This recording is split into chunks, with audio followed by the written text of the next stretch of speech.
राजधानी जयपुर के गोविंद मार्ग स्थित गीता बजाज बाल विद्या मंदिर के गिरधर सभा भवन में समता आंदोलन की तरफ से अपना 18वां स्थापना दिवस मनाया गया।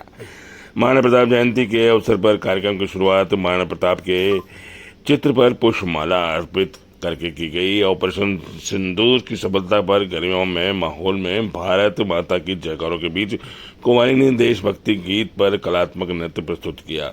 परंपरागत रूप से सभी उपस्थित लोगों ने सस्वर समता गान के साथ समारोह का शुभारंभ किया। कार्यक्रम में स्वागत भाषण महाप्रबंधक पीएन शर्मा ने दिया। संस्थापक सदस्य मोहनलाल माहेश्वरी ने सभी आगंतुकों का दुपट्टा उड़ाकर अभिनंदन किया। कार्यक्रम में मुख्य अतिथि air vice marshal Ashok Kumar Sharma ने समता आंदोलन को एक राष्ट्रवादी समतावादी आंदोलन बताते हुए इसके कार्यक्रमों की प्रशंसा की। कुल 98 वर्ष के जस्टिस भानाचंद जैन ने संरक्षक के रूप में उद्बोधन कर देते हुए बताया कि समता आंदोलन संविधान की मर्यादाओं की चार दीवारी से चलाए जाने वाले ऐसा आंदोलन है जो भारतीय संविधान की अक्षरशः सख्त पालना सुनिश्चित करवाने के लिए प्रयासरत है। आइए जानते हैं राष्ट्रीय अध्यक्ष ने क्या कहा। कार्यक्रम में क्या कहना चाहेंगे? आज समता आंदोलन का 18वां स्थापना दिवस महोत्सव जयपुर में मनाया जा रहा है।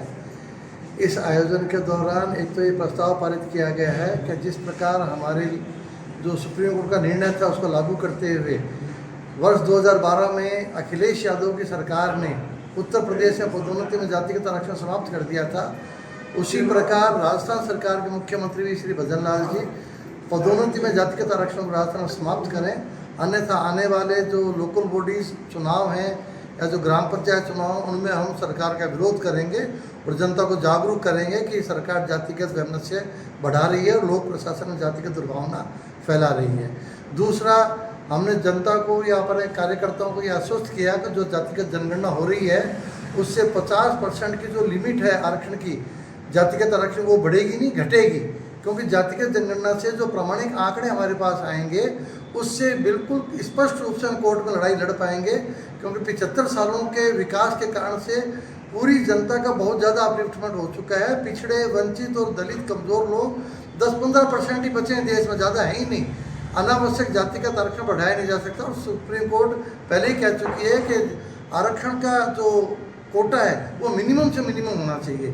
जब हमारे पास प्रामाणिक आंकड़े आ जाएंगे जातिगत जनगणना से तो हमको बड़ी उम्मीद है और वो उम्मीद हमारी पूरी होकर रहेगी। हम कोर्ट से निर्णय ले करके सरकार को बाध्य कर देंगे 50% का जो कोटा है उसको कम करवा के रहेंगे। तीसरा, एट्रोसिटी एक्ट का जो दुष्प्रभाव हो रहा है, जो दुरुपयोग हो रहा है, अनावश्यक रूप से गिरफ्तारी का डर दिखाया जा रहा है, उसके लिए हमने जागरूक किया लोगों को कि एट्रोसिटी एक्ट में FIR रोज हो सकती है लेकिन गिरफ्तारी हो ही नहीं सकती है।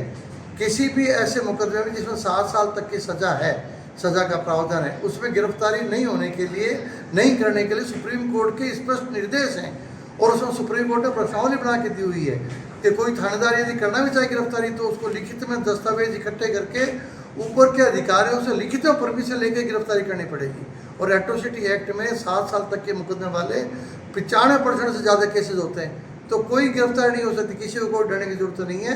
यदि कि एट्रोसिटी एक्ट का मुकदमा दर्ज होता है तो डरे नहीं, घबराए नहीं, लुके नहीं, छिपे नहीं, हमसे संपर्क करें। समता आंदोलन के किसी पदाधिकारी से संपर्क करें, हम आपका सहयोग करेंगे। अपना नाम पाराशर नारायण शर्मा, अध्यक्ष समता आंदोलन।